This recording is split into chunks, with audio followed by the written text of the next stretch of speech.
Patna station पर दिल्ली जाने वाली ट्रेन आने ही वाली थी।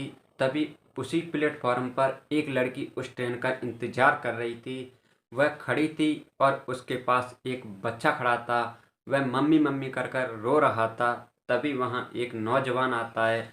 वह उस लड़की को जैसे ही देखता है वह देखता रह जाता है, क्योंकि वह लड़की जो थी उसकी 7 साल पुरानी कॉलेज की फ्रेंड थी। वह सबसे ज़्यादा उसके करीब था। वह उसे सबसे ज़्यादा प्यार करता था। यह मानो उसकी वही गर्लफ्रेंड थी। वह जैसे ही उसे पहली बार साड़ी में देखता है, देखता कि देखता रह जाता है। तभी वह लड़का जाता है और उस बच्चे को गोद में उठा लेता है। वह लड़की जैसी उस लड़के को देखती है, देखती देखती रह जाती है। उसकी आंखें फटी की फटी रह जाती हैं। दोस्तों, क्या थी आखिर पूरी कहानी? आइए इस वीडियो के माध्यम से जानते हैं। जब तक आपसे हमारी एक ही रिक्वेस्ट है, प्लीज़ चैनल को सब्सक्राइब कर दें। दोस्तों, पटना यूनिवर्सिटी में एक लड़की और एक लड़का पढ़ते थे। उस लड़की का नाम चांदनी था और उस लड़के का नाम रोहित था। वह दोनों एक दूसरे से बहुत प्यार करते थे। जो चांदनी थी वह थोड़ी ऊंची कास्ट की थी और जो रोहित था वह थोड़ा नीची कास्ट का था। चांदनी के माता पिता के पास थोड़ा पैसा था। वह एक दूसरे से बहुत प्यार करते थे, लेकिन जो रोहित था उसके अंदर एक खास बात थी, वह पढ़ने में बहुत ज़्यादा होशियार था। वह जो लड़की थी और जो लड़का था वह इसी उम्मीद पर टिके हुए थे। उनका प्यार इसी उम्मीद पर रुका हुआ था कि पढ़ने में थोड़ा ज़्यादा होशियार था तो शायद वह पढ़ाई कर कर कोई जॉब लगा लेगा। इस वजह से वह दोनों का विलन हो सकता था, लेकिन ऐसा नहीं होता है। जो लड़की थी वह अपने घर वालों से बात करती है कि मुझे रोहित से शादी करनी है, लेकिन घर वाले साफ मना कर देते हैं कि तू हमारी नाक कटाने पर क्यों खड़ी हुई है? तू एक नीची कास्ट के लड़के से शादी करेगी? तुझे ऐसा कहने में शर्म नहीं आती? आज तक हमारे परिवार में, खानदान में किसी ने ऐसा नहीं किया। तू ये करेगी तो हमारी लोगों के सामने क्या इज्जत रह जाएगी? उधर जो रवि भी था वह भी बात करता है, लेकिन वो भी, उसके साथ भी यही होता है, उससे भी मना कर दिया जाता है। उसकी लड़की के घर वाले कहते हैं तू यहाँ से चला जा, अपनी आज के बाद हमें शकल मन दिखा देना। तू एक नीची बिरादरी का होकर हमारी लड़की से शादी करने के सपने देख रहा है। दोस्तों इसके बाद वह लड़की और लड़का एक बार फिर से मिलते हैं, क्योंकि उन्हें दिख ही गया था शायद उनका मिलना अब उनकी किस्मत में नहीं था। वह एक दूसरे से मिलते हैं और एक वादा करते हैं कि हम एक दूसरे को कभी नहीं भूलेंगे और अपने दिल में एक दूसरे के लिए हमेशा प्यार जताए हुए रहेंगे। तभी वह दोनों जब प्लेट स्टेशन पर मिलते हैं तो वह दोनों देखते कि देखते रह जाते हैं। तभी वह लड़का पूछता है कि तुम्हारे साथ और कौन है? तभी वह बताती है कि मेरे साथ में भाभी हैं, ये बच्चा उनका रो रहा है और इसके खाने के लिए कुछ लेने के लिए गई हैं। तभी वो उसकी भाभी भी आ जाती है और जो लड़का उस बच्चे को हाथ में लेते हुए था, वह जब उस लड़के को देखती है तो वह पूछती है ये कौन है? तभी वह बताती है कि ये रोहित है।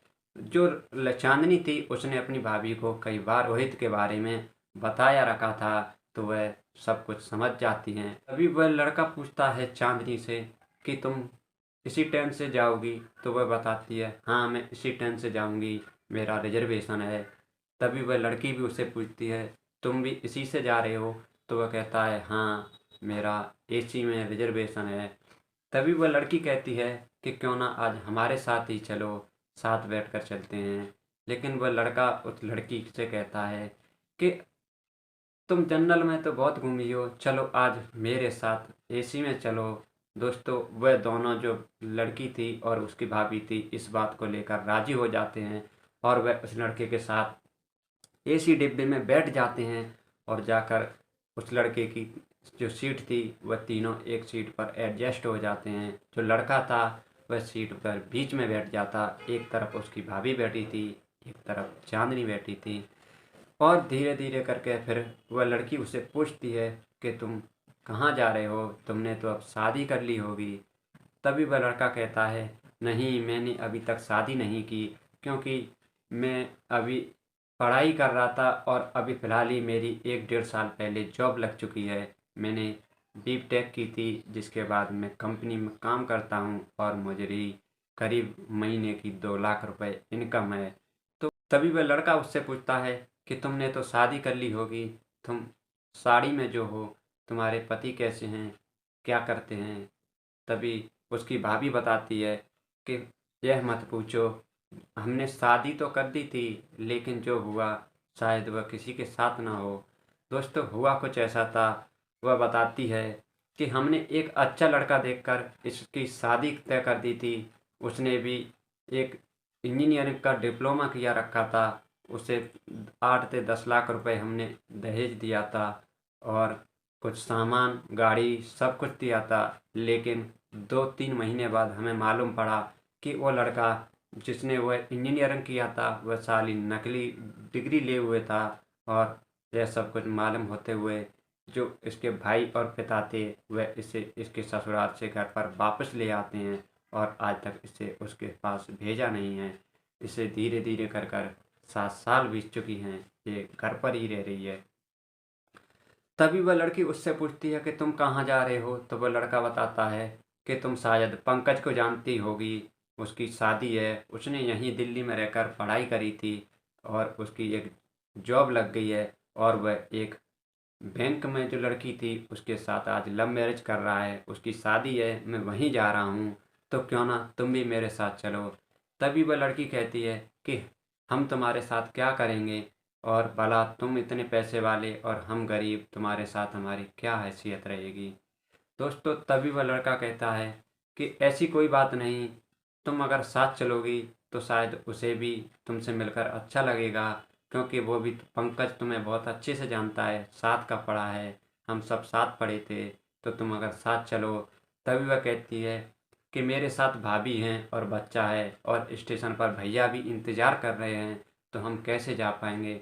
तभी रोहित कहता है कि क्यों ना भाभी और भैया को भी साथ ले चलते हैं और हम चारों चलते हैं, उसे बहुत अच्छा लगेगा। दोस्तों, फिर वह लड़का जो था उसके भाभी और भैया को सभी को राज़ी कर लेता है। फिर वह शॉपिंग करने के लिए जाते हैं और शादी के लिए अच्छे अच्छे कपड़े खरीद कर लाते हैं। उसके बाद वह शादी में जाते हैं। तभी वह शादी में पहुंच जाते हैं। वह जो पंकज था जैसे ही चांदनी को रोहित के साथ देखता था वह कहता था, अबे गद्दार, तूने शादी कर ली और मुझे बताया नहीं, वो भी अपने प्यार से, जिससे तू सबसे ज़्यादा प्यार करता था। लेकिन यह बात उसका जो भैया था सब सुन रहा था और वह सुनते हुए वह सोचते हैं कि ये यार दोस्त हैं, अपने आपस की बतराएंगे, मैं यहाँ क्या करूँगा, और वह एक साइड चले जाते हैं। तभी वो बताते हैं कि ऐसी कोई बात नहीं, हमारी शादी नहीं हुई है, वो हमें ऐसे करके ये मुझे स्टेशन पे मिल चुके थे, इसलिए सोचा क्यों ना तुम्हारी शादी में आएँ, जिससे तुम्हें अच्छा लगेगा। दोस्तों, तभी उसकी शादी हो जाती है और धीरे धीरे करके समय गुजरता है। सुबह का समय आता है।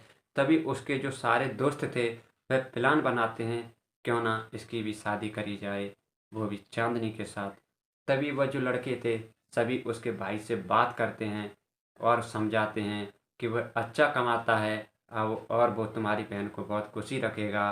तुम्हारी बहन की पहले भी शादी हो चुकी थी, पहले उसे एक लड़का धोखा दे चुका है, तो अब तुम्हें पता है वह जो लड़का है रोहित, वह तुम्हारी बहन को कभी दुखी नहीं रखेगा, वह पैसा भी बहुत अच्छा कमाता है, वह सारे सुख उसे देगा, तो भैया प्लीज़ उनकी शादी के लिए मान जाओ। तभी धीरे धीरे करके वह शादी ख़त्म हो जाती है और वह सभी अपने अपने घर चले जाते हैं। तो चांदनी का जो भाई था वह जाकर अपने पिता से बात करता है और वह सारे जो उसके दोस्त थे रोहित के वह भी जाते हैं, उसके पिता से बात करते हैं। जो उसके पिता थे वह समझ जाते हैं कि शायद इन बच्चों का भविष्य अब इन्हीं के साथ लिखा है, क्योंकि किस्मत के कुछ और ही मंजूर था, वरना शादी तो हमने पहले ही कर दी थी। अगर ऐसा ना लिखा होता तो चांदनी वहीं उस लड़के के साथ रह रही होती। तभी उसके पिता मान जाते हैं और दोस्तों उन दोनों की धूमधाम से शादी होती है। वह दोनों आज भी साथ साथ रह रहे हैं। उनकी शादी को आज करीब 6 महीने हो चुके हैं। दोस्तों, कैसी लगी आपको यह कहानी?